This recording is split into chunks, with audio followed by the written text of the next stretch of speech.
आपका क्या कहना है, क्या आपने लोगों को यहाँ पे जागरूक किया? मैंने ये जागरूक किया कि देश में सभी नेता मिलके एक सिंडिकेट बना के देश को लूट रहे।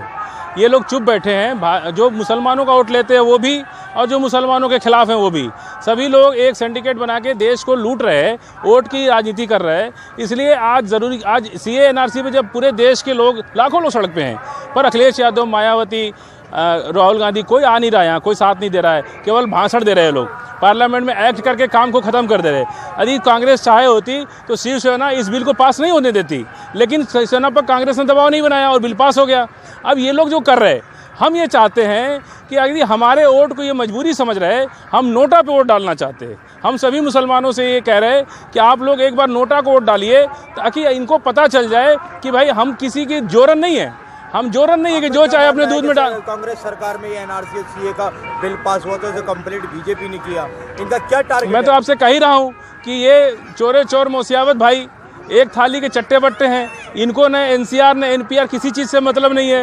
ये तो बैंक बंद हो रहा है, लोग बेरोजगार हो रहे हैं, फैक्ट्रियाँ बंद हो रही हैं, देश की अर्थव्यवस्था खराब है, उन सब चीज़ों से ध्यान हटाने के लिए सारे नेता एक होकर काम कर रहे हैं, बेवकूफ़ बना रहे देश के। कांग्रेस और सारे विपक्ष के लोग ये तो बच्चे हैं, लोग राहुल गांधी, राजीव गांधी के बच्चे, मुलायम सिंह के अखिलेश बच्चे, लालू यादव, तेजस्वी के बच्चे, इनका राजनीति का अनुभव नहीं है।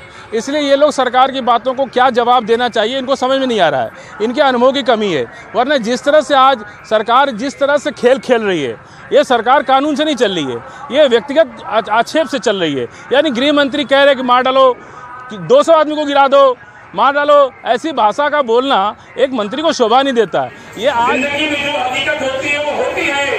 अगर किसी के साथ हादसा हो गया तो नरेंद्र मोदी अपनी बहन को 10,000 महीना भी दे दो, इतना प्यार करते हो।